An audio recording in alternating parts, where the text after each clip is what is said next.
a second stopped and like, well, what do you mean? There's video games and there's food. Right. And basically what we want to do is get rid of the prejudice that everything has to be one way. So we want to mix however we see fit, don't have boundaries. Who wrote the script on what's a restaurant?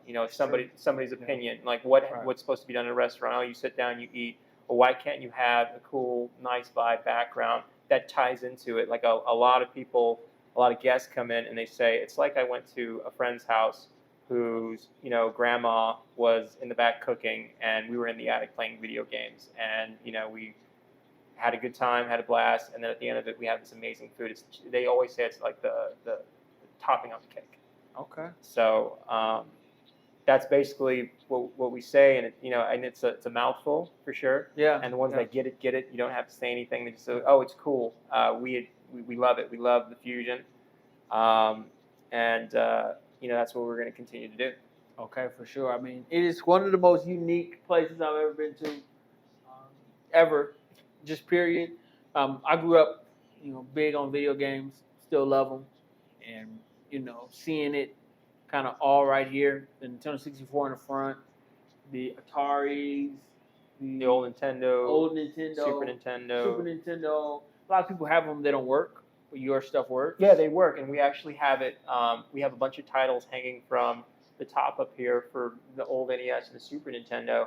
And whatever game we have a few in the back too. Whatever game we have, if a guest wants to play it, we'll get it loaded. Now, if I'm like really swamped and I have about 30 orders, I usually say, please give me a few minutes to knock these out, and then I'll go out there and blow on the cart and get it working, because they work fine, but you still got to blow on the cart. It's kind of a tradition for the old Nintendo game. You have to do it.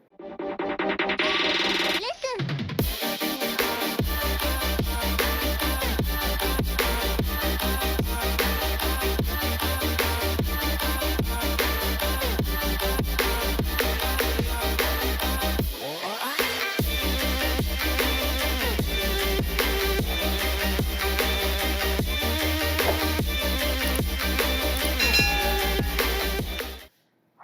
How Experts doing? We are in another Brands Experts podcast with a great guest I have here, Aaron Evans. He's the owner of Kyoko's Kitchen. Kyoko's Kitchen, right? It's an incredible restaurant. They make all the custom food recipes that are. Is it inspired by my grandmother? Yeah, inspired by his grandmother, which she is. She was originally from Kyushu, Japan. My grandfather was in the Air Force post World War II. He was stationed out there. Met my grandmother, Kyoko Fujisaki, in a Japanese restaurant where she was actually working, and they both fell in love. Came back to the States, had my parents, and the rest is history. But in the house, come from a very multicultural background. So we have relatives who, are her kids, and they married with people from different ethnicities and so forth. So we have cousins who are, half black. We have cousins that are half Filipino, mixed with Japanese. And so that house always had a lot of delicious smelling food. Wow. And it was the mix of the cultures, but it had like the Japanese foundation, the sticky rice, and of course the curry. The Japanese curry, there's a big misconception that every curry is like Indian curry or Thai curry. Right. Japanese curry is its own unique thing, especially the servicemen that come to the store who were stationed in Japan, young and old, come in their 70s to their 20s, barely out of high school. They were over there and they had the food, and they come here. They love it, and they tell me before they leave, we're going to tell everybody about the place because we don't advertise ourselves. Right. Okay. So a lot of word of mouth. Yes. A lot of people out here talking about exactly what you guys are doing. Yes. Out here in Lancaster, California. Yes. So glad that you opened this here in this community. It's needs more destination type spots. Very video game inspired. Right, that's something that's very important to you. Yes, and you infuse that into it. But we're gonna, get into a few unique things that we do here. But I just want to tell you that is something so special we love that. And you have some very unique pieces right here. We want to kind of go over exactly what these are. I know you want to put these out, so let's talk about exactly what these are right here. Oh, certainly. So these are called Nintendo Power magazines, and they ran from, I believe it was the years '88 to 2012. And this is the first and last issue. And these were the magazines that, obviously before internet, told you how to do all the tricks in the old Nintendo games. So if you want to have unlimited lives, or all the tricks from Contra, Mario Brothers, Legend of Zelda. It's kind of like a blueprint. I would say a cheat guide almost. Okay. Yeah. Okay. Yeah, They had that kind of. Yeah, I remember. So I probably had some of these because I used to play the Mortal Kombat. I don't know if you're familiar. Oh, for sure. Yeah, One of my favorites right there. And so, I used to always kind of struggle with the fatalities, because they were very complicated. Yes, they were. And you kind of really, but some people, 5 seconds could put in, whatever fatality they wanted to. But it was very complicated for me. I don't know if I ever kind of got it, some of the basic ones really. But, having these, like you said, the first one, 1988, the last one, 2012, to kind of have something so unique and special in the video game industry, to kind of have it here in the Antelope Valley is really incredible. Yeah, well, we're here to stay as long as the Valley's happy with us and comes to support. Me and my wife will keep giving those delicious plates of food. For sure. So, if way we like to start it off is kind of, a very, important question that we have. Sure. Is, so when someone sees you wearing your shirt, you're out somewhere doing whatever you're doing, and they say, Kyoko's Kitchen. Kyoko's Kitchen. What is that? Like, what do you guys do? So, you mean how I would answer the question? Yes. To somebody? Like, what do you guys do? I would say we're a multicultural, Japanese-inspired video game restaurant.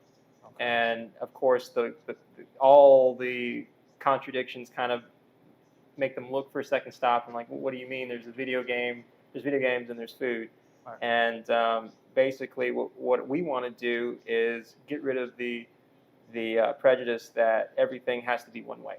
So we want to mix however we see fit. Don't have boundaries. Who wrote the script on what's a restaurant? It's somebody's opinion. Like what's supposed to be done in a restaurant? Oh, you sit down, you eat. Well, why can't you have a cool, nice vibe background that ties into it? Like a lot of people, a lot of guests come in and they say, it's like I went to a friend's house whose, grandma was in the back cooking and we were in the attic playing video games. And, we had a good time, had a blast. And then at the end of it, we have this amazing food. They always say it's like the topping on the cake. Okay. So that's basically what we say, and it's a mouthful for sure. Yeah. And the ones that get it. You don't have to say anything. They just say, oh, it's cool. We love it. We love the fusion, and that's what we're going to continue to do. Okay, for sure. I mean, it is one of the most unique places I've ever been to, ever. Just period. I grew up, big on video games. Still love them, and seeing it kind of all right here, the Nintendo 64 in the front, the Ataris, the old Nintendo, Super Nintendo. A lot of people have them. They don't work, but your stuff works. Yeah, they work, and we actually have it. We have a bunch of titles hanging from the top up here for the old NES and the Super Nintendo. And whatever game we have a few in the back too. Whatever game we have, if a guest wants to play it, we'll get it loaded. Now, if I'm like really swamped and I have about 30 orders, I usually say, please give me a few minutes to knock these out, and then I'll go out there and blow on the cart and get it working because they work fine, but you still got to blow on the cart. It's kind of a tradition for the old Nintendo game. You have to do it. For sure. And what's also great about this is how have the younger kids kind of received this restaurant? Do they like what's going on right here? The very young ones love it. So age category 4 to maybe 12 fall in love with it, and they go, these are video games. The ones that are a little bit older, maybe 16 to 18, some of them get it, some of them come in and they really don't get it. So I would say the very young ones love it because it's like they're like we did as a kid. They experienced the games in Toys R Us. Right. So to them, they're actually living the experience we did growing up. Whereas the other ones, they didn't really get to they weren't in the age category where they're able to see it in stores, Right. and so that probably goes to why they didn't play it That's growing true. up. Different experience, but with what you guys are doing, making it like a real thing and tying it into everything you guys are doing. Thank you for that. Of course. We love doing it. We love seeing the faces light up when they come in. For sure. I mean, mine did. First time I came in because I couldn't believe this was real. Because, GameStop is cool, but it's not like those video game stores that you went to growing up. No, not at all. We had one called the Video Game Source. It was off of like Avenue, I think like K12 or something like that. Matter of fact, actually, it was on Avenue K in the Denny's Shopping Center on 20th Street West. I don't know if you know where that is. The Denny's right there. I've heard. Yes. Yes. So right there, it was a video game store. Me, my brother, my cousin, we used to go there all the time and pick up like Marvel vs. Capcom for Dreamcast. It's classic. Oh yeah. Classic for the Dreamcast too. Love that. So just bringing up so much memories whenever I'm in here. It just makes me feel like I'm a kid again. Oh, that's the goal. Yeah. And we actually got our first donation. I don't know if you want my wife to bring it, but we have a guest who was an Air Force retiree, and he came in. It was his third visit in the past, I believe, 2 weeks. Yeah. And he's actually going to Japan again, and he came to get the curry, the katsu curry. Yeah. And he gave me an old Famicom game, and he said, Wow. "Yeah, I mean, I was getting rid of my old games, and I just wanted to, give it to the store because I love the concept." So it was a beautiful donation. We're gonna hang it up. Okay. And, we really appreciate it. And if anybody has like a game that they're thinking about getting rid of, or throwing away, please bring it to Kyoko's Kitchen. We will display it. We'll put your name underneath it. Whatever it takes to preserve that history. And what's great about that is tying the community, the whole community, into this restaurant. So it's more than just a restaurant. It's like kind of tying everybody together. They all come in, and like age category doesn't matter, ethnicity doesn't matter. If they're open-minded, they come to the store, they try the food, and I've yet to have a guest have a issue with the food that couldn't be resolved very quickly. For sure. So let's get into the next piece. Let us know where you're from, what your upbringing was like, and what got you into the food and beverage industry. Oh, for sure, yeah. So I was born in San Francisco, California, 1992 on March 22nd. I grew up in Pacifica in South City. I have 5 siblings. I have 4 brothers and a sister. Have any of them been here yet? No. Well, yeah, one. Yeah, Okay. one. Well, because most of them are military, so they don't have time to come. In fact, one of them, my big brother Kuhio, he came about 2 weeks ago, and he just got out of training. He's security forces for the Air Force, but prior to that, he was in the Navy. Okay. Yeah, he was in the Navy. He was aviation ordnanceman on the Lincoln. I don't think that ship is still in operation. That's how long ago he was in. Okay. And he was he went in when I was in 8th grade. So 2006. Okay. And he came in full dress and surprised me. Wow. And it was really, really cool. We hugged each other. We got a little teary, and he ordered some food, and I was like, "No, I don't want you to pay." And he's like, "No, I got to support. It's good luck." And basically he just had a son who was born less than a year ago, and they brought him over. I just charged him for a grandma's curry, and I kind of I joked with him. I said, usually I give a spiel on how to eat this, but you know how to eat grandma's food, so enjoy the curry. Thanks for coming out, and that was really cool seeing him. That's cool. So back to your upbringing. So you're in San Francisco, right? So see, video games is a big thing for you. Huge. So as you're growing up, kind of when did that become a big important thing, and how did that kind of tie into the food growing up? So we the whole idea of Kyoko's Kitchen was to simulate what it was like visiting your grandparents' multicultural house. Okay. And all my cousins were there, my brothers, my sister were there, and we were always playing video games in the living room, and amazing food was being cooked in the kitchen. We were smelling all the different cultures in the kitchen, but there was like the Japanese smell was strongest because in the living room where we would play video games, like it was kind of weird. Like you would enter the house, and to the right was the kitchen, but there was a door in front of the kitchen. You keep going straight, there was the living room. Okay. So inside the living room, every day there was the smell of rice and incense because my grandmother and all my aunts are Buddhist, and they're what's called a gahonzo. It's a Japanese box that with the scroll where you pray to daily. I was there, so it was very the smell was normal to me, but when I would leave and go home, I would say it was different. It was normal but different. And when I go back to my house, my dad's was in his room. It wasn't in the living room, so the smell wasn't there. But something with the smell and something very simple, an American Japanese dish, bacon, eggs, and rice. Okay. That I actually served. A lot of people haven't tried it, but when they try it, they love it. It's the classic American Japanese meal. The rice is from grandma, the bacon and the eggs are from granddad, and the smells together are fantastic. When the curry's being made, it's fantastic. So we were basically playing video games, waiting for the food to be ready. Okay. And that's the experience. I mean, there could be no wrong in the living room of that house, no matter, maybe there was an argument before with siblings or cousins.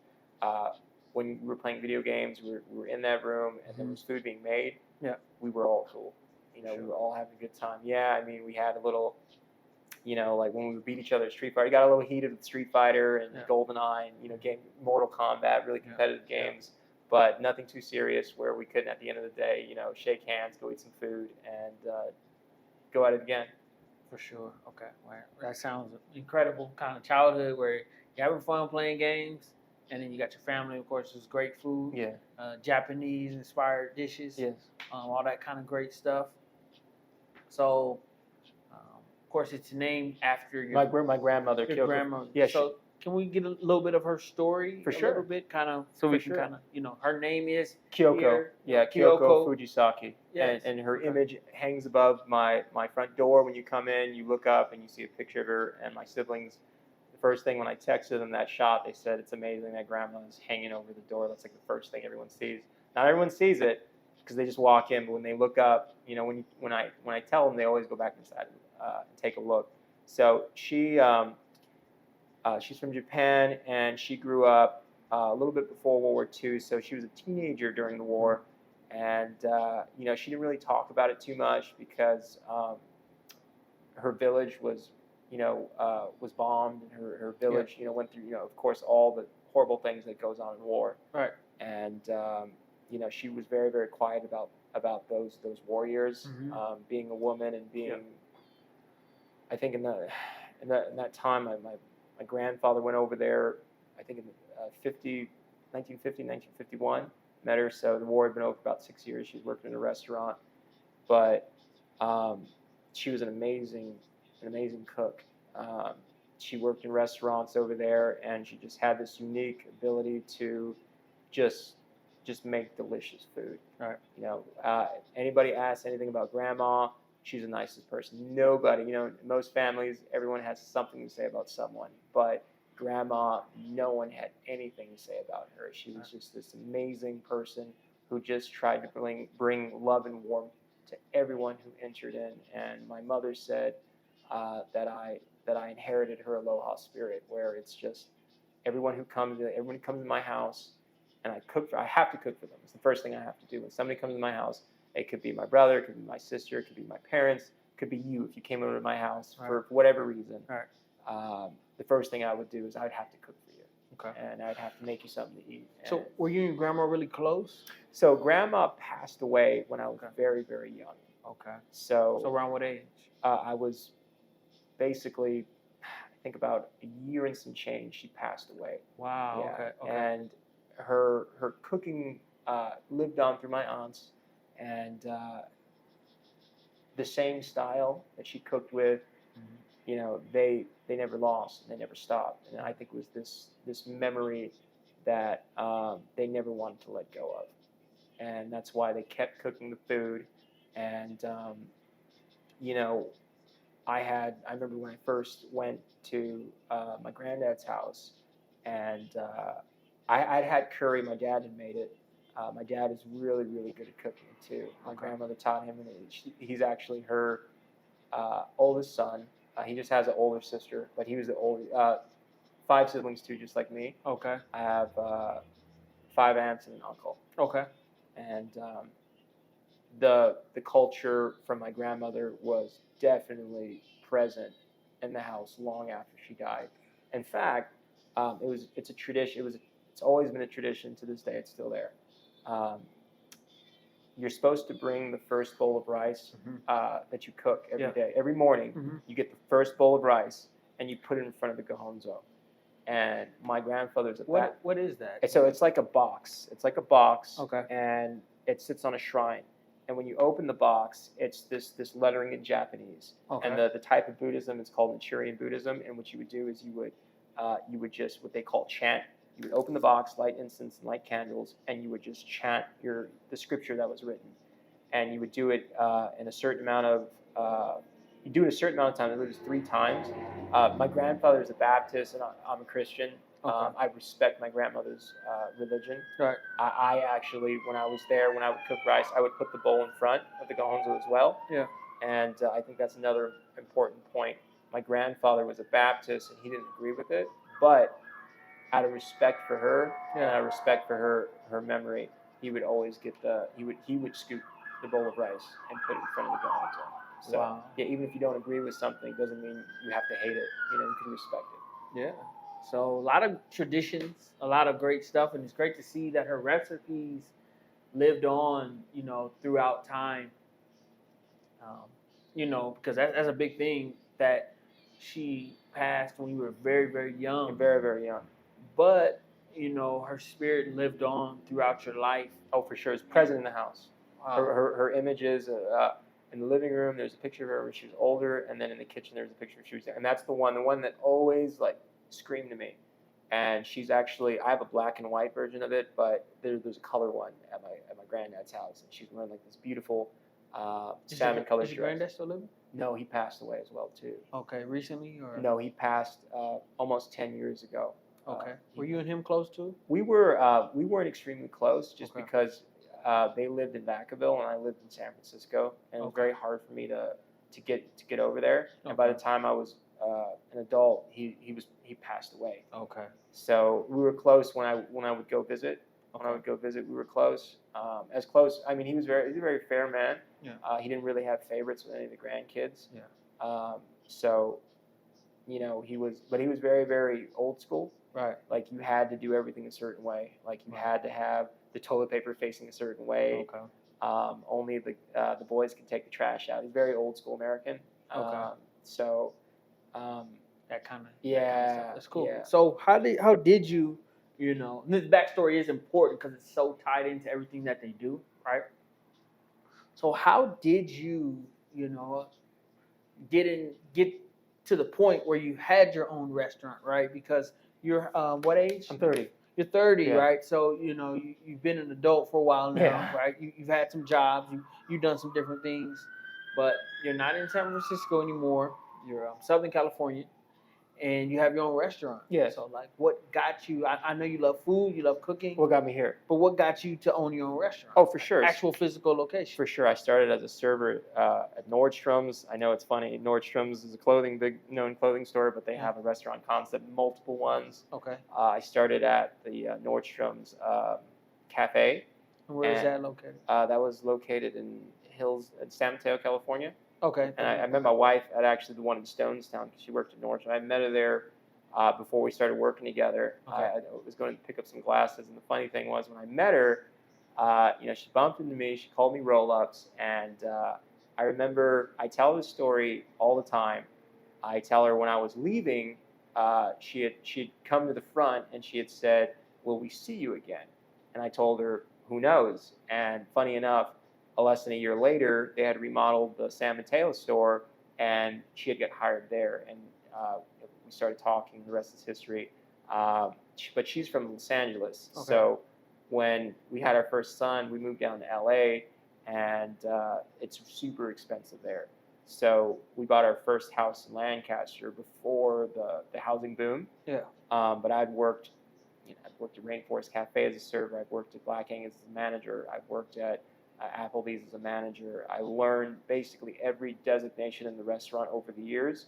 And at one point when I was a manager, I said, I can do this all myself, and I can do it with my family's food, which I think is extremely unique. And I don't think I know nobody else makes it the way we do. Okay. And that in our comments, we're 5 stars on Yelp. We're actually the #1 restaurant on Yelp right now in the Antelope Valley, not with just Japanese or Hawaiian food. restaurant in general. We're number Wow. one on Yelp. Okay. And we got 4.9 stars on Google. Everyone who comes in, they just want to scream about it. For sure. But I want to go back to, like you were saying, you were in these restaurants, you were doing all this. So like how do we get here? How do we get to restaurant ownership? The unique lettering in the back. So how do you do it? How did you do it? How did this happen? So every restaurant I worked at, Mhm. I learned something. Okay. Something like a stepping stone to, forgive me for owning a restaurant. Mhm. So how do you wash dishes? How do you wait on tables? How do you have guest interactions? Right. When I was a server, I must have talked to tens of thousands of people, Right. and I got the ability to be able to read people, to understand mannerisms, to kind of understand what people want. Right. And what people want usually is the same thing. They want genuine service. Yeah. They want good food. And if you give them those two things and they know it comes from you, they're always happy.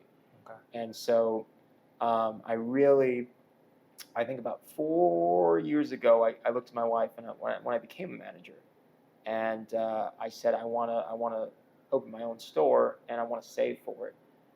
It's actually not very difficult to open a restaurant and to operate it. It's basically you get an order guide of all the products that you're selling. Okay. And you find who can sell to you cheapest. And I mean, I'll bore you to death with all the restaurant jargon and everything. Lingo, Mm-hmm. Everything that comes into it. But basically, every single job I worked at, I went there to learn something. To learn, how do you do this? How do you pay invoices? How do you cook in a particular style? How do you manage a group of people? Right.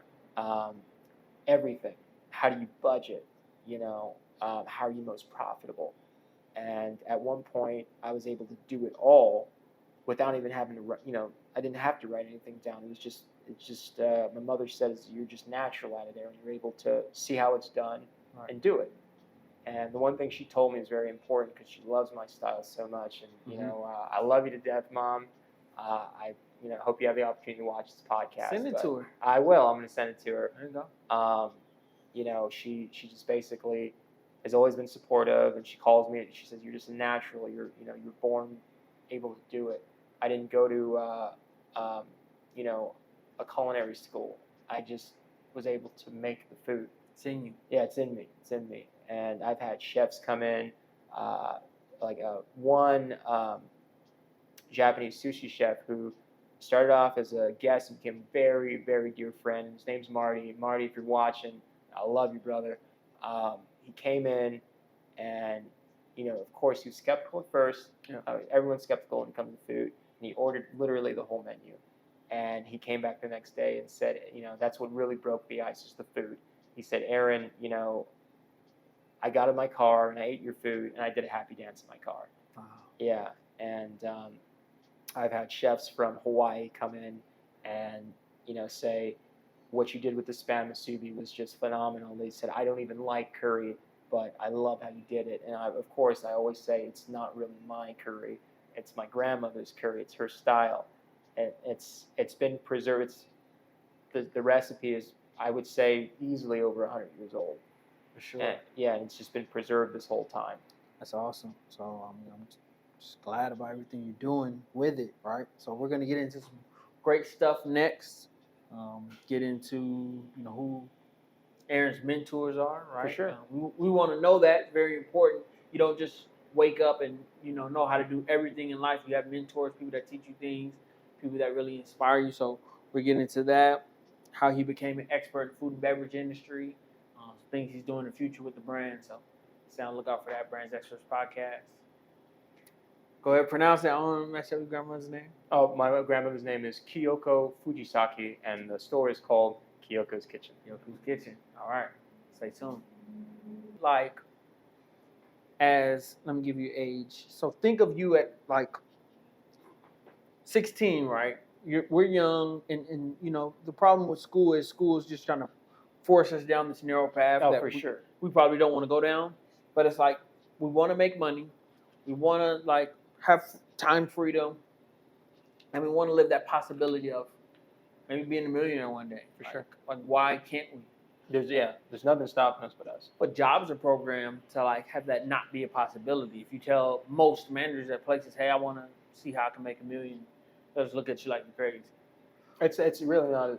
It's not difficult if you're willing to dedicate yourself completely to the task. True, and it can happen. Yeah. And, you just have to really like say you hired on a few people, they're doing some things, and like, hey, how can we, we want to make more, and you tell them, hey, okay, well, I'll put a commission program together.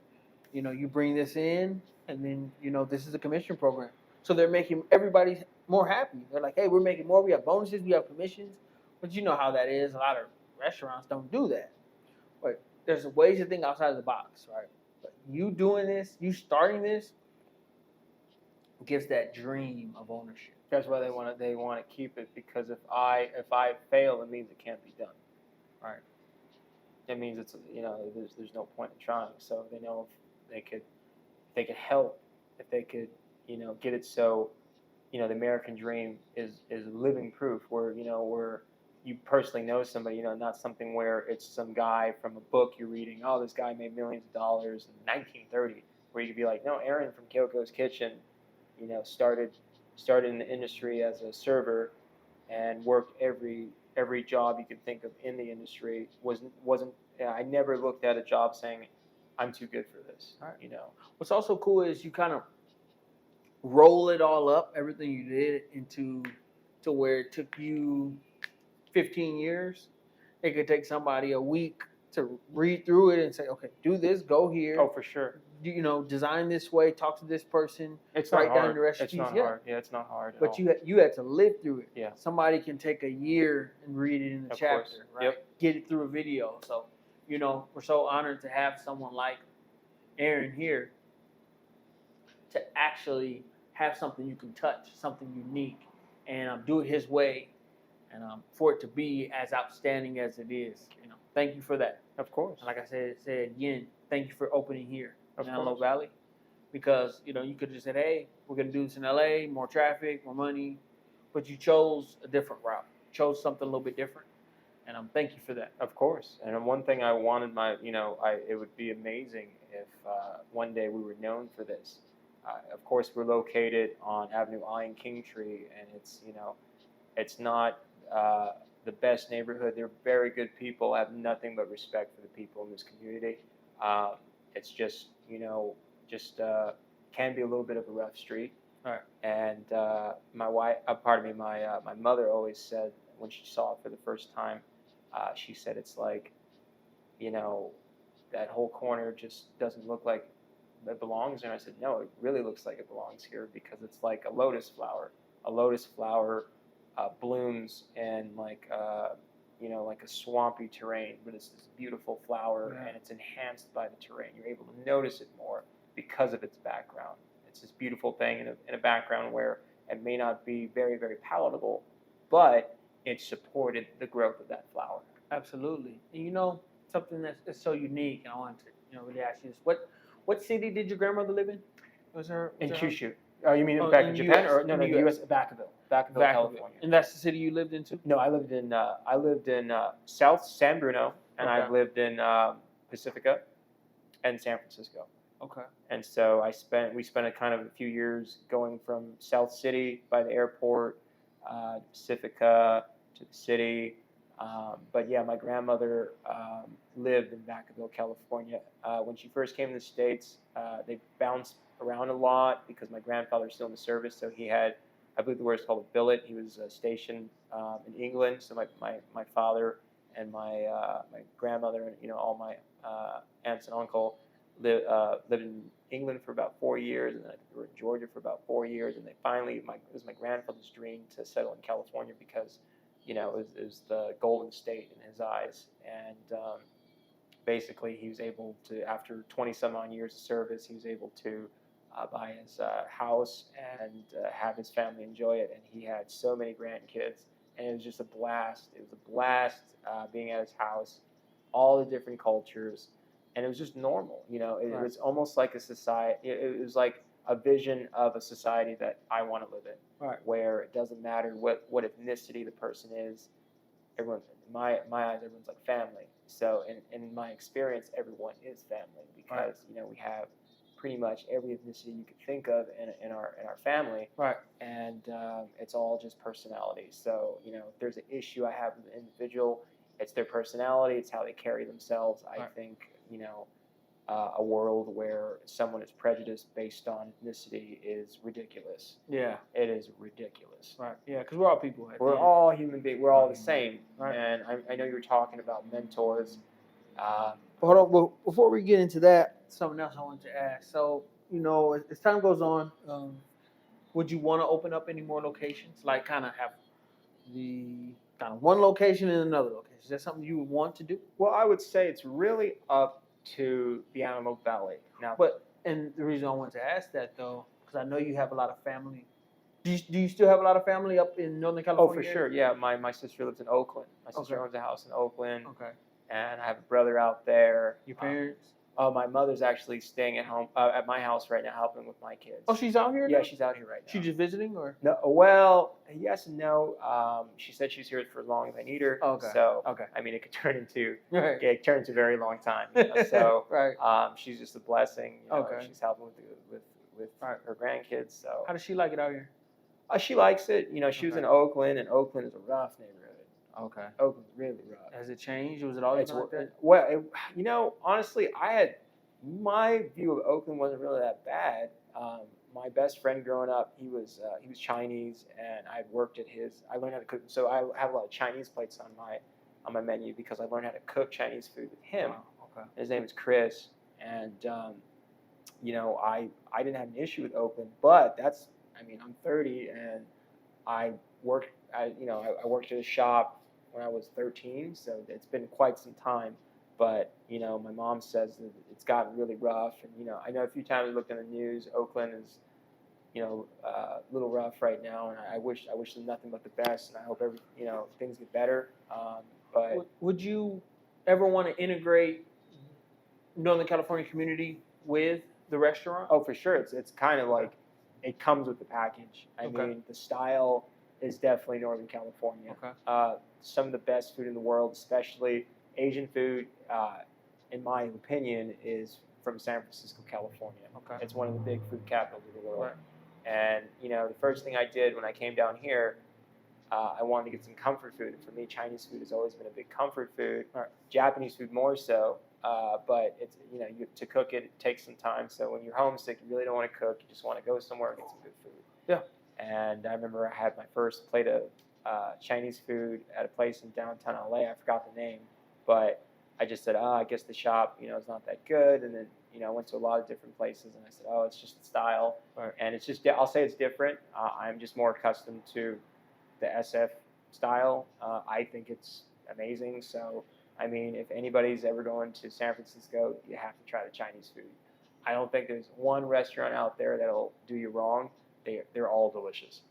And that's why you have to have a footprint there too, eventually. Yeah, One day. Yeah, I would So it love would be kind of good. You have this right here, even if it's here or somewhere else as time goes on, but also having that footprint there, because as you're going and speaking about how to do the things you're doing and how you've made it and how you inspired your family, inspired so many people, it would be kind of cool to. What high school did you go to?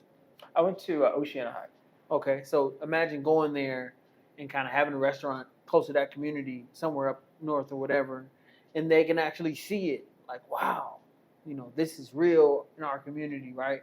But as you grow, all that kind of stuff is a possibility because growth always lends itself to incredible possibilities when you grow. When you were young, there's only so much you can do. So much you can you have a big imagination, but it's hard because it's like, okay, you got to go home to your mom. You got to go home to your, The limitations. Yeah, okay, turn the TV off, Yeah. go to bed, turn the game off. But now, I mean, you can literally, like, whatever you want to do, you can do it. If you wanted to wake up and fly to Florida tomorrow, you can. It's a possibility, For right? sure. And so the possibilities are endless. We love that. The spirit of Northern California is here and living. The entrepreneurship, because entrepreneurship is such a big thing there with the tech industry going crazy and doing what it's doing. It kind of feels tech inspired looking at the logo. Oh yes.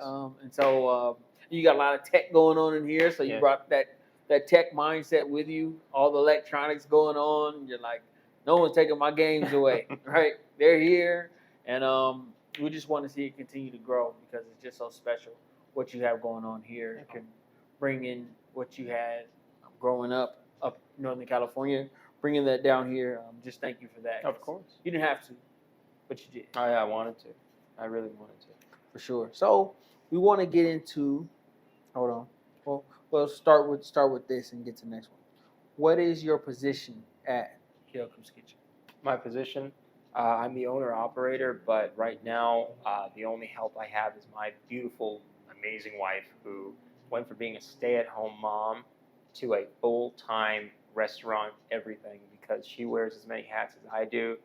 She's the head baker here. She makes all the pastries, and right now the menu is very limited because she helps me so much with my menu, which there's so many items on it, and we're constantly coming up with new menu items and new things. So the guests who come originally are always interested in the, there's only so many times you could eat something, and some of my guests say I can eat the curry forever, but I always want new options all the time. Mm-hmm. So you get kind of the original taste, but you get a new suit, so you don't get tired of it. Yeah. Okay. So I guess right now, owner operator, chef, dishwasher, janitor, pretty much everything, and that's the way it has to be until we can get to a point where we can justify hiring on another hand. And right now, it's just very vital. The store is a baby right now. It's literally a baby that takes 24 hours a day, 7 days a week to take care of, to grow, to nurture, so that it can be strong and hopefully one day take care of us. Hopefully. Yeah. It's going to. Just say it. The more you say it, the better percentage it is to happen. No, I believe it. Because then you'll start to say, wait, now it's time to hire somebody because I got to go look at whatever. Yes. And so you'll just start thinking, okay, let me go to the high schools and see about their work programs they have to get students in here. And now you're mentoring students from high schools and colleges and people that want to see about entrepreneurship and restaurants because you keep saying it and now you're saying it and now your head's saying it to you. Oh, for sure. Like, no, we're ready to take care of you. Role reversal. Yeah. It's coming. But to be the CEO, wear all these hats, and be in the position to say, I'm going to make sure I hold the integrity of the brand for right now is very great because what a lot of brands do, they get to where they're going, they're like, I should be at home, I should be hanging out, I'm the owner, I'm the CEO. And then they kind of forget that, like, the quality drops. It drops dramatically. Right? Because they're not, they didn't make sure that the trainees and the people, personnel they hired really knew what they were doing and, to understand all the recipes, how to do it, customer service, and then, the brand kind of can fall apart. Oh, for sure. But you're making sure that doesn't happen. Yeah. You have kind of the whole family on your back. Yeah. And you're broad shoulders, holding the family strong. Got the whole family right here. So like when I first seen him, I'm like, wow, he has a family on his back. Like that's the bet he's making. And so when you're making a bet like that, you got to come into the game strong. You're doing that. Thank you for wearing all the hats you're wearing. Thank you for coming strong with the business. Just focus. When I see the stories on social media, when I see people saying it's the best and come support it, I'm like, yeah, that's what I'm talking about. So thank you for everything that you're doing with that. We wouldn't make it without all of you amazing people who gave, a restaurant with such, it's a beautiful name, but it has foreign roots. And to be able to go to a place that doesn't have a name that and try the food, and when you walk in the door, you're like, oh, it's American's apple pie. Thank you so much for having such an open mind and giving, my family's food a try because, I myself am, sometimes it's hard for me to try something new. And I think, if it wasn't for the bravery of the guests of the Antelope Valley, and I have guests coming from Long Beach, from LA, wow, who have heard about the spot and were passing through and said, we got to stop there. Really? Yes. Wow. Yes. Can you believe that? Yeah. That's just so incredible that so many people are, Thousands have tried the food. And thank God they always come back and they always tell a friend. It's good. So, the other question was, how did you become an expert in the food and beverage industry? But you kind of went over a lot of that already. Yeah, it's just, it was I hate to say it, because I feel like you should never call yourself a natural, but, everybody in my family, I was the cook for them. I was the second youngest, but I was this, 5, 6-year-old kid cooking for everybody. Yeah, some people have it natural. It's like you're from that area, so people that like sports up there, they love Steph Curry. For sure, yeah. But he's, have you watched him play at all? Oh, for sure, yeah. And it's just natural. Oh, he's right? amazing. He's a natural expert. I'm He's not amazing. saying that he hasn't worked on it and done the things he's done, but that's what makes him an expert because he just gets better and better. It's in him. And it's in you. So, you didn't just see it and learn it. You wanted to perfect it. You wanted to make it as best as you could make it, these meals. Well, I figured no one should ever tell you how to do what you want to do. Yeah. So when you go to school, and I'm not knocking school at all, you learn a lot in college. You learn a lot. You need school, to learn, to learn how to read and write, to learn a lot. But for what you want to do in life, you should only need to use school to get the information that's needed for you to take the next step on your own. Because when you graduate, I don't think that they say, okay, well, here's your business, run it. They say, good luck, because it's all up to you. Like what you do in life is up to you. College is preparation. Everything in life is preparation. Your parents guiding you, your friends helping you. Everything is preparation for you to make that step. And a wise man once said, "Give me courage to dream dreams, and strength to make them real." And courage and strength are the two most needed attributes to start a business, because you have to be willing to put it all on the line for what some people would think is a crazy dream. And my perspective on it the whole time was, hey, it's my dream, and it's for me to interpret if it's crazy or not, and it's for me to decide if I want to put it all on the line for it. And I don't regret my decision at all. I'm so happy that something from inside of me, something from literally an abstract place, an abstract concept that no one ever heard of, is a real thing that you can touch, taste, and smell, and that alone was worth everything. You know why? You know why that's so worth it, right? When you say that, just like me starting this podcast and the Champions Playbook, of course, that's over the podcast and everything, consulting firm, but because we all have, how old are your kids? So I have 3 kids. One's a stepchild. Okay.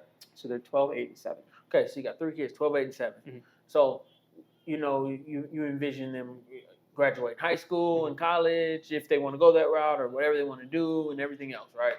But that doesn't always happen. Like there's no guarantee that we're going to even make it to tomorrow. No, for sure. That's the big thing. But if you're laying there on the ground, not going to make it, you kind of know it's kind of over. Your soul is going to be complete because you did what you wanted to do in this life. Oh, for sure. You feel bad if you're laying there and you're thinking about that you wanted to do this, or you're bedridden or something, whatever, and you couldn't do it. That's when you feel bad. For sure. So this is the right way, and I'm glad that you said there is no regret with it. You love that you did it. I love that you did it, and the community loves that you did it. So many people come in and love that you did it. You show your family that you did it, and then you put them on your back, and you have your grandmother's spirit and her energy that she put into this world that was last here in the 1980s. Yeah. Physically. Yeah. But her energy was real, and it still lives in you, and you're letting that light shine forever. Thank you. She lives on the food. Everyone tries the food. So we want to get into 2 mentors for sure that really inspired you to become an expert in the food and beverage industry.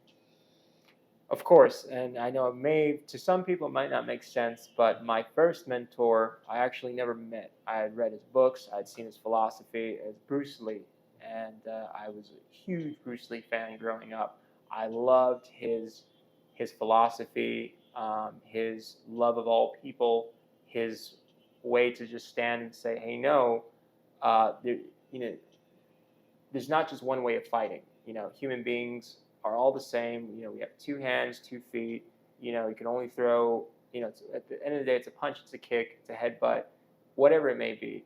He just did his own thing. He said, I want to mix martial arts. I want to push limits. I want to take down barriers. Yeah. He was one of the first, if not the first, Chinese American, because he was born in San Francisco too. Wow. He was born in 1940 in San Francisco, same place I was born. Okay. Just 52 years later. He just was this amazing human being who could do anything. And your mentor doesn't have to be in your trade or have your skills. No. He could have his own, but the way he tackles his obstacles, you could use in your line. So if they teach you one thing, that's a mentor. yes, it's all about how you feel, right? And teach you that relentless, that mindset, that creativity that he had. I mean, that you took that with you, and we see it all here. Thank you. Right? So that's great. So is there another one? Yeah, I would say it's a tough one because I have so many. I want to give one more. I knew Bruce Lee was like the top. Yeah. I like a lot of boxers. I would say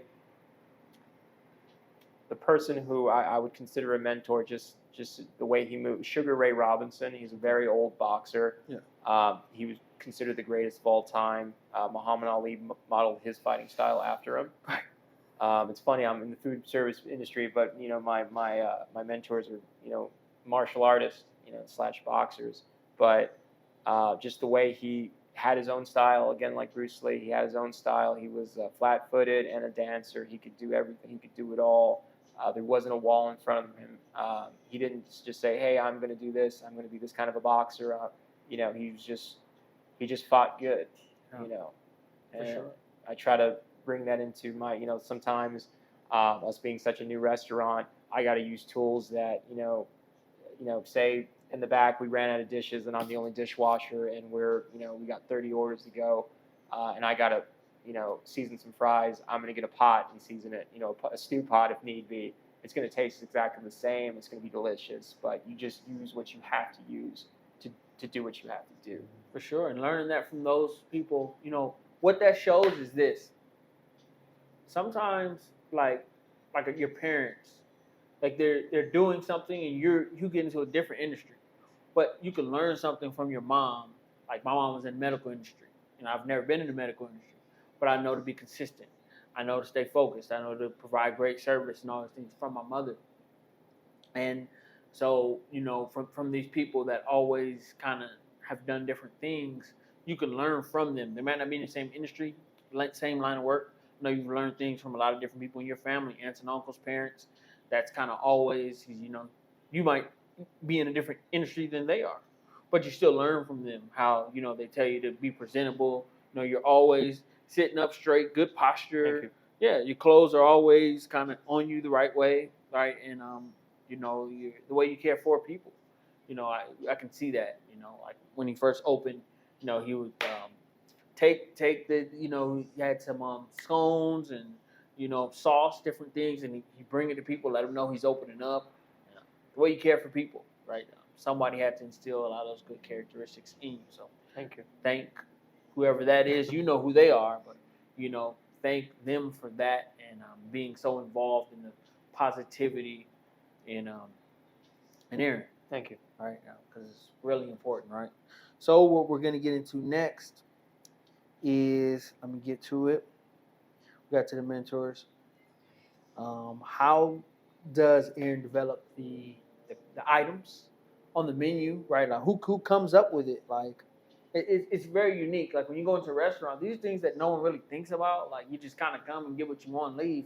But if you think about it, right, if you're kind of really wondering what's going on here, like kind of like who's coming up with the recipes, kind of how you guys put them together. Do you guys do some tasting, kind of say we want to keep this? Do we want to kind of save this for holiday or special events? That kind of stuff. So we're going to get into that next. Got Aaron Evans here, owner of Kyoko's Kitchen, right? And we're going to get into that next, man. So glad to have him here. Thank you. Right. Flying is like when you're around good people. That like, flies by. That's what happens. Yeah. Like if you think about growing up and you think about your friends where you stayed the night or you're playing games or different stuff was going on, it was like you felt like, oh, you're gonna get to go to your cousin's house. You have any cousins you're close to? Well, not so much anymore, but Okay. growing up, like we were equally close to it. Okay. Like So- cousin Paul, like, we were just equally close, just really, really good people. But we lived so far away, Yeah. and so much time has passed since the last time we got together. It's it would only take maybe an hour to break the ice, and Yeah. like Get it back going. yeah, But if you think about those fun times, it felt like time, like it felt like it was 2 hours, but it was a week. oh yeah, It was like, oh, it's the summertime. Oh, you get to go with your cousin. You said Paul? yeah, You get to go with your cousin Paul for a week. So you're just like, oh, packing your clothes, you're happy. And then it's like, oh, you go home tomorrow, and you're like, why? You're like, Yeah. no, can I? But that's what happens when you're having a good time. Yes. Literally, this is like the last little piece of it, but it feels like it just started. Yes, I feel like it I does. just walked Yeah, in, for and sure. you guys was doing prep and doing some things, and now you're sitting here, and now it's almost over. But that's how things go when you have a good time, when things are great. Because how long have you guys been open? We've been open. We'll be 5 months, 13th of this month. So we were open for 5. We'll be open 5 months. I still remember the first day, Yeah. like it was yesterday. Yeah, me too. It was incredible, right? Just kind of coming in here and seeing the ideas, and you guys kind of, having those kind of early, goosebumps. Like let's do this, like being ready. And here we are, Yeah, like here we almost are. half a year later, like man, time. Can't grasp it, but make the most of it. Yeah.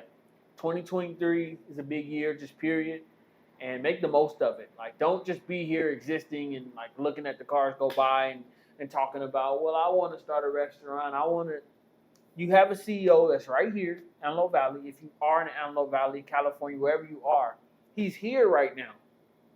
But take advantage while he's here before he gets to the point to where he's doing a lot of traveling and really expanding, and it's going to be hard to catch up with Aaron. Yeah, and He's here right now. So take advantage, come meet him, talk to him. If mentor, whatever you can do, come ask him if you could pick up a broom, whatever. Get to know him, because it may be a point in 2, 3, 5 years where it's hard to sit down because he's doing so much. Yeah. Especially family growing up and different things happening. So while he's here, talk to him. If you want to collaborate, put on a project or whatever you have going, you want to do something, talk about ideas while he's here and before different things happen. He's here. So when you come here, there's a very high percent chance that you're going to meet him Oh, for sure. right now. For I'm sure. not guaranteeing whatever's going to happen in the future. Yeah. So take advantage of it right now. It's an incredible opportunity to meet a great CEO Thank you. that wears his brand proudly on his chest. Thank you. Because Yeah. everybody doesn't. Some people go to work, go home. Yeah. That's it. They're not going to do stuff like this. They don't really care too much. They're like, oh, made my money, I'm out. There's a big legacy behind the product. A lot of owners, they don't give their name out. They're with LLCs. They're big corporations. The man who's is maybe even multiple owners, and there's no liability. And when there's no liability or accountability, the product suffers. Basically, if there isn't a face, a company could sell you whatever, and you can't really point out whose fault it is. And you may say you had a bad experience, but it's just this thing. You say I had a bad experience going there, but for Kyoko's Kitchen, Aaron is the owner, and he's back there cooking, making your food, and his wife is giving it to you. So I proudly, every plate that leaves my line, I stand behind it 100%, and if there's something, wrong, where it's just, hey, maybe the katsu is a little bit dark. If you have some food critics who are saying, hey, it's amazing, but it's not like absolutely perfect, I'll recook it. I'll change the oil out. If I run out of oil, I'll go to the store, change the fryer, fry you up a new katsu, because it's it's my grandmother's name that I'm trying to preserve, and I'm trying to. You're doing it. Thank you. You're doing it. Thank you. You're making it happen. So don't ever think you're not. You're doing it. This is your grandmother right here. You can see the K. See that? That's for your grandmother. So she's shining every day. Yeah. you're showing that respect and honor to your family and to her name and her legacy, her recipes every day. Thank you. Right. So for some of these, if we can get the short answer, For sure. because we're a little bit pressed for time. For sure. And then when we do the next one, we can get the long answer. For sure. Is that okay? Sounds perfect. Okay. But thank you for what you're doing for your family. Right. Just because, God, every time I come here, it smells so good. Thank you. Yes. I mean, it's just like, it's like refreshing. It doesn't smell like a, don't get me wrong, Pan Express, Waba Grill, like Flame Broiler, they all smell good. Don't get me wrong, but there's a difference. It feels like home cooking smell, right? Oh, it just no, I mean, you're right. No, they all say that. In fact, every guest who walks in, who I get a chance to talk with, says those exact words, and it's amazing to hear because it could have easily have been the reverse. It could have been easily, hey, we don't like the food, and all the negatives that people, all the fear that hold people back, why they don't want to start, maybe they want to open a restaurant and, fear holds them back. What if nobody likes it? Got to take that chance. It's one of the top 10 hardest things to do because if you wanted to, you can go be the manager at wherever and Chick-fil-A, make 6 figures and go home. But you don't own that. Yeah. See, the ownership, that's what I've learned is the biggest thing in life because, this is my perspective. There's renters and there's owners. Yep. Did you go to the same high school the whole time? No, I went to a few different high schools. Okay. What percentage of those schools do you own today? Zero, right? And that's the same thing that jobs do. Yeah. You go work, and if it's over, all the jobs that you have had, what percentage of those jobs do you own to this day? 0%, right? But you went and you invested years of your life that you'll never get back. Time you've actually probably showed and helped, and maybe we can do this and help them bring in way more money. Yeah. Did you get any compensation for that? No, not at all. Just your hours, if there was a whatever tips, bonus, little something, but that's just life. You're going to spend that on bills in life. Yeah. And then what? You're back to where you started. Yeah. Circle. Here you have equity. Yeah. Ownership. So if someone wants to come say, hey, can you whatever, you can say we can talk. Yeah. But in a restaurant, they're just going to ask for the manager or the owner. Yep. Because they're the ones that put their ink on the paper. Yep. So this is you right here. Yeah. Like, this is big. Yeah. You're doing this. So just so proud that you took that bet and said this is going to work. Thank you. Because that's why it's working. Yeah. It's funny. I actually got into the same reason why you said people should get into it. I didn't want to wake up 60, 70 years old, God willing, and be on my deathbed and say I didn't have the guts to do it. Yeah. I wanted to say, hey, win, lose, or draw, I took the bet, and I stuck with it through all the difficulties, all the long hours, all the obstacles, and there were mountains of obstacles. And, I could pretty much tell you how to do it very, very easily. I wish there was a book that's, there's probably one out there. I wish there was a book that I read that told you how to do it from start to finish as efficiently as possible. But yeah, if I were to write a book saying how do you do it, anybody can do it. It's not hard. What's hard is the first acquiring the skills to do it. Because even general managers, district managers, they come and they try to sell me things. They want to sell to me, and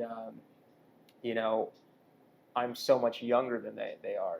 Most of them are double my age, but they want to make business off of me, and it all starts with courage.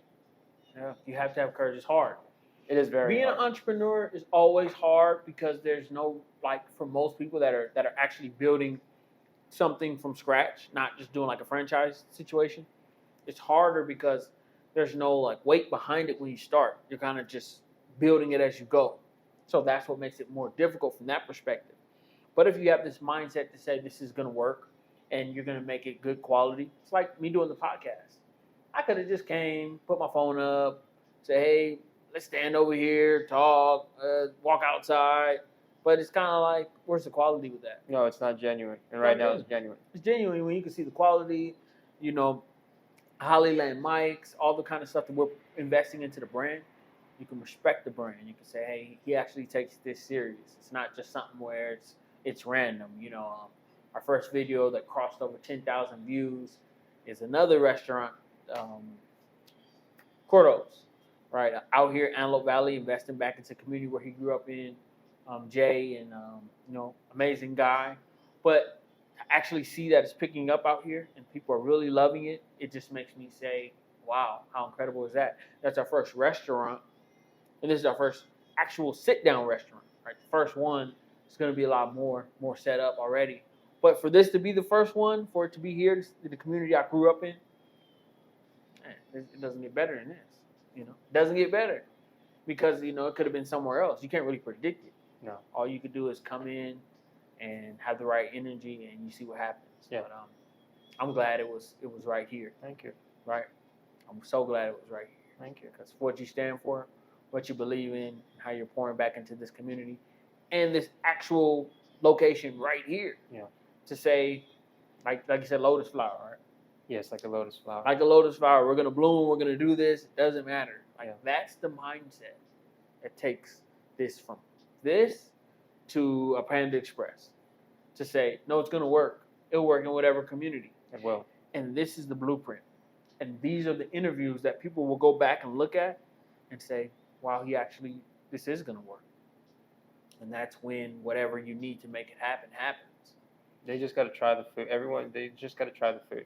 Right. Once they put it in their mouth, we feel very confident that, they will return. Right. So glad to be right here. We're going to get into a few things because we're kind of pressed for time. But when we come back, trust me, so much we're going to get into. But time, we can't control it. We got kids. We're not 15, 16 no more. I wish. Well, I don't know, maybe 19. Because, that little slice of freedom. Yeah, freedom. Freedom. That's why I love entrepreneurship. It's the freedom of it. It's you can wake up. You can wake up in the middle of your sleep and say, I just thought of a new recipe. Yeah. I'm gonna do this pineapple bowl, and I'm gonna do this. Happens all the time. Pisses my wife off. Yeah. Because I'll wake her up and she gives 100% of everything. Yeah. But she's just tired. She's not used to the long hour. But she is adapting, and I couldn't ask for a better partner. Okay. And the fact that she's giving part of her life to help me with my dream is just shows how much how special she is. Okay. Well, hey, tell her whatever she wants to do, you make it happen. Oh, for sure. Hawaii, whatever. You know women. They want to do it all, right? But just put it in your head, like, okay, like, man, she made sure that just put it in your head. Don't forget. Oh, for sure, never. Because what happens, we get to moving, and then it was like, remember what I know what we need to, and then this and that. But just remember it. Just write it down, just make it happen. For sure. Cause hopefully the next 2 years. That's just really pushing it out, just to make sure the baby becomes a young adult. Yeah. Could stand.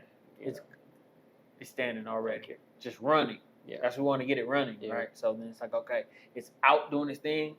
You want to be at the point where you're comfortable enough to say, okay, I'm gone for 2 weeks. I trust it. Everything's going to be okay. That's a big moment. Oh, yeah. When that happens, because you're going to have to really feel like everything is set. It's like a kid's first sleepover, Yeah. I'm still nervous. All right. What about you when you're kids? Oh, yeah, always. In fact, they've never had a sleepover that wasn't at grandma's house. Yeah. Just because you're, it's not like when we were kids. Right. Really. It's not like when we were kids. I know. So let's get into a few of these, right? Short answer, like we were saying, just because, like I said, time. Yeah. I know it's much more to it, but let's get into it. So when it comes to developing the items on the menus, who's doing that? How does it come about? And how does an item make the menu? Do you guys kind of like test it out first? Like, is there a process to it? Well, it's funny because it's every time we make. Well, I would say that it's equally both me and my wife. Okay. I know I'll have an idea and we'll try it out, and she may add something to it, or vice versa. Mm-hmm. But with the food, it just comes out of me. I'll come up with an idea and I'll say, hey, Abby, you think this will work? Let me demo it. And she says that sounds delicious. Demos it. I demo it. She tries it. She loves it, and we put it in a little box saying, okay, for this time of the year, we're going to serve this item. Right. We'll be having pineapple ice cream this summer, Dole Whip. It's going to be delicious. But so it's a bit of both of us. Now, of course, she didn't grow up eating the cuisine so much because she's Hispanic, Okay. but she did like it the few times she tried it, and she's learned to cook it extremely well. Okay, for sure. What makes Kyoko's Kitchen unique as a brand? It's unique because it's out in the open. It's limitless. The name, someone can take a foreign name and make an American concept because, my grandmother was American. Yes, she was born in Japan, but she got her citizenship, she became an American. And to be an American is more than just your ethnicity. Yeah, no, for sure. Yeah, so. But if I'm going to another restaurant that because what would you say is Japanese and Hawaiian? Japanese and Hawaiian food, So an American. Okay. So if somebody said, now I know it could be rare, but somebody across the street, they say, hey, they said they're doing the same exact thing you're doing. What would you say differentiates you guys?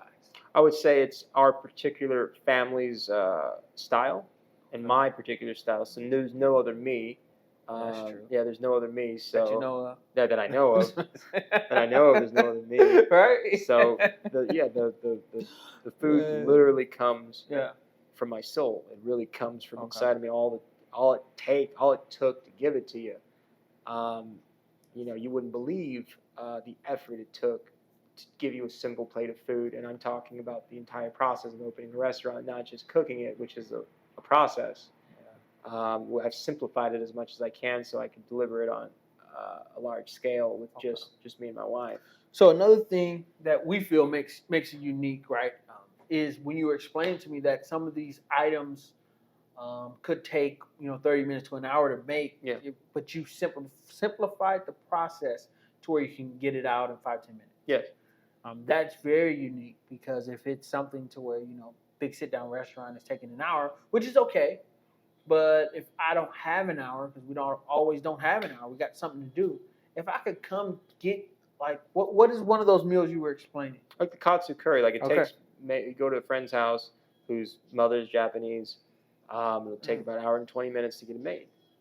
An hour and 20 minutes. You gotta cut the vegetables, cook the meat, make the curry, make sure the curry is thick enough, add seasoning, set it up. It takes a long time to make it. But here at Kyoko's Kitchen, we get a tonkatsu curry out in about 5 minutes, and we get a chicken katsu curry out in about 10.5 minutes because that's just the time it takes to fry the katsu cutlet.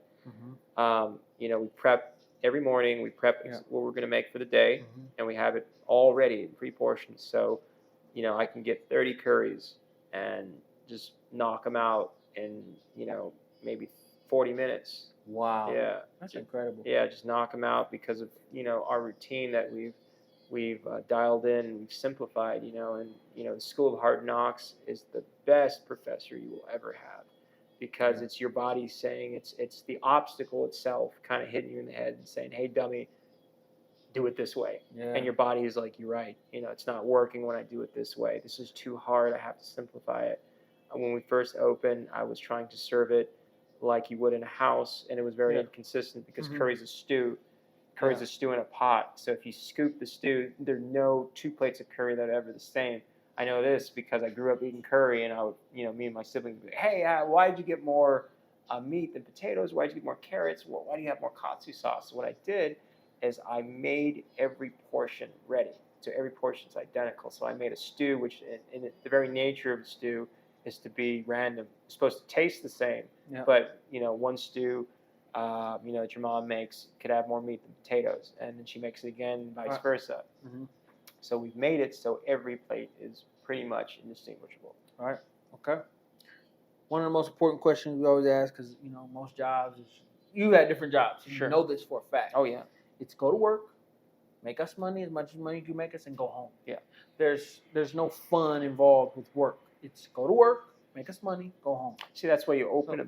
Okay, go ahead. Oh, yeah. So I wanted to get into what do you guys do to have fun as a brand? So our very brand, another thing too, because you guys have these video games. Yeah. And that makes it feel fun. Yes, it does. Just that's the period. point. Yeah. That's why we did it. So I want to get into that a little bit. That's why we did it. So I said, if I had to work all day doing something, what atmosphere would I want it to be? And I said, well, I want it to feel like, my granddad's house, and I want it to feel like, you know, grandma's spirit was there, and I want the food to be there. And you know, basically, my sister told me, she said, and she's a Navy veteran. She's been in the service for over 10 years. Is she out now? No, she's still in as a reservist. She wants to retire. Okay. She works with national parks right now. And she said, Aaron, you did something you want to do. She said, I have no more. I have so much respect for you because you're doing something you want to do. The majority of people, they do something they have to do. Yeah. They take orders from people. They do jobs that's why they're very unhappy. They're not meant to do that job. They're just, they don't know how to find what they're meant to do. They're not being brave enough. Yeah, No, really. Because if you think about it, when you're young, like, if that's not what they really, really, really want to do, you got to be brave. This was brave. Thank you. Because you could have took this money and went on a couple of vacations and went back to work. Yeah. But you had to sacrifice a few years to say, we're going to build this. Yes. That's bravery. But a lot of people say, I want to have a business. Oh, I don't have the money. You got the money. You just don't want to not get this new car. Yeah. You could have bought a new car if you wanted to. Oh, very nice car. You could have done a lot of different things. But you chose to do this. This was a choice. So to make it a fun environment, to have video games going, you know, it's so incredible that he has that going, right? And, you know, it's one of those things where it just wouldn't do it justice. You can stay right there, right? And I'll clean it up the right way. But I just want to show what goes on here with the video games, just because it's so incredible.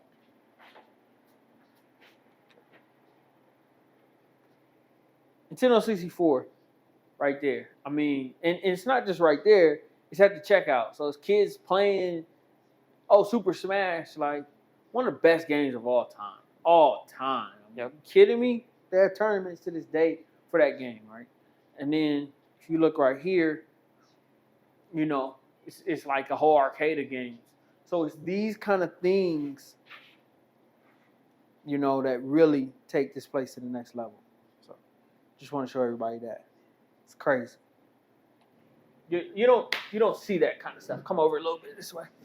You don't really see that kind of stuff. You don't, do you? No. I've never seen it. Yeah, From so imagination. right. I mean, imagine you were a kid. You'd be like, I'm going there every day after school. I'm going there on the weekends. Yeah. But you know, you're there for those kids that get to come here and you see their face light up and they're happy. Yeah. Like that's why you do it. So, got about 5 more minutes left. So we got to get the short answer of this. For sure. I don't want it to be short, but we're just doing this because we're pressed for time. So next time, get into the rest of it. For sure. Okay. What did you enjoy about being on this podcast? I enjoy being able to tell a bit of the story to everybody. A lot of people have asked for kind of the background, and it was a pleasure sharing it with you, Elite. Okay. You know, I thank you for Yes. coming over when we first opened and stopping by from time to time. Yes, relationship. Yeah. You guys are like, you know, extension of the family. Just because of how it feels, how the food tastes, and how you guys are as people. Thank you. All right. Would you recommend other brand owners and experts that work inside of brands come on this podcast? Would I recommend if they were to join us in the podcast? Or for your podcast? For them to come on as guests. Yeah, for sure. Yeah, for Okay. sure. It was a professional podcast. You know, I didn't have any issues. You were prompt. You were cordial. You were here when you were supposed to be here. Yeah. I was a little caught up because we had a very, very busy day today. It was unexpected for a Tuesday, so thank God it looks like it's catching on the way it's supposed to, and there's progress. But yeah, I would recommend all my friends who are business owners, and you know, if they ever wanted to go on a podcast, I think the Champions Playbook is a good one. Brands Experts podcast. Oh, excuse me. Yeah, you good? You good? You good? Brands Experts podcast, because the Champions Playbook is a consulting firm that's over. Forgive me. Yeah, no, it's all good though. It's all good because you know you're 100% right with that. But we had to start a podcast, and we had to give back to the brands that are really doing things. But if you need content film, we have content over there. That's actually where the tour, when they first opened, is over there on Champions Playbook. So go over there and check it out. Be a link for that. That was an incredible moment. Had that tour when they first opened. A lot of great stuff with that. So make sure you check that out for sure. Okay. Let's get into the rest of this. We already don't. They're coming back on, so we're not even going to get to that one. Let's see. Is there any brand expert that you would recommend that we probably don't know that you want to recommend that On the we pod, invite that we invite? On the podcast, I don't really know anybody in my situation. Most of my mentors have been in the industry for so long. They're just a completely different age bracket. Okay. And they've been established for so long. Yeah. I think this one is more tailored for up and coming. That promise of tomorrow. Yeah. The style of it, but it could change. Like, the podcast could change. For But sure. That's just the slice of the current evolution of it right now. Right. From what I still invite them though. Yeah. Because it's very important. It's very important. Yeah. Gives some people like me an opportunity to sit down on a platform, and I'm very grateful for it. For sure. Okay, I'm glad that we get to start the whole restaurant feel of what we're doing right here. So if you can let everybody know to find, do you have a website yet too? I do. So you can let us know the website, where to find you on social media. Oh, for sure. We're on, basically we're all over Facebook. We're on Instagram, Kyoko's.kitchen Instagram, Kyoko's Kitchen Facebook. We have a lot of good friends from the community, like Dave Owens is very prominent. He's come to the store many times. What's the name of the website? You mean for our website? This is Kyoko's Kitchen. Okay. Lancaster.com. Kyoko's Kitchen, Lancaster.com. And if somebody wants to start their restaurant, lost or scared, what is something you would present them with to say, hey, it can happen, keep going? What would that be? I would say it's very, very simple. You're looking at a multicultural American who didn't let any of the obstacles stop him. So, it's possible for anybody. I would tell you, imagine your dream very, very thoroughly, and find all the tools needed to bring that dream into reality. And make as many contacts as you can. Talk to as many people in the industry, whatever industry. If it's a restaurant, if go to network till you could find somebody who is an expert in this industry, and sit down and talk with them and pick their brain and say, why do you do this? I'm not telling you to do exactly what they're saying, because at the end of the day, you're supposed to do what's best for you. But I'm telling you, eat the meat and spit out the bones. So network as much as you can, learn as much as you can, until you've been able to write some sort of a blueprint, some sort of business plan about what you want to do and how you're going to do it. And then most important thing is you got to be willing to save for it. So you're going to have to give up a few years of your life. You're going to have to, not go out, sit down in restaurants and eat. You're going to have to go to the movies sometimes, because you're trying to save money. It's very, very hard, but at the end of the day, you'll have what you really want, and that's something that comes from inside of you. For real, that's powerful. So thank you. We want to thank Aaron for that. Thank you for everything he's doing, and another episode of Brands Experts Podcast. Got an expert right here. Come here, Lancaster, California. Check them out. Try the food. Food's incredible. What they're doing is incredible. Taking it to the next level. And we're riding out. Brands. Almost lost my phone. That's why that Brands Experts Podcast. Right now. Let's go. For checking out this episode of the Brands Experts Podcast. Make sure you subscribe.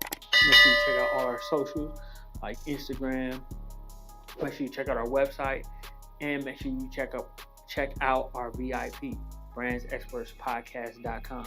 Exclusive VIP stuff, interviews, exactly how to make money, exactly how to partner with great brands.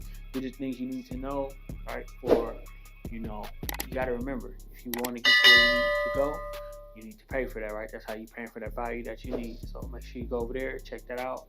And we're here for you. Brands Experts Podcast. Let's go.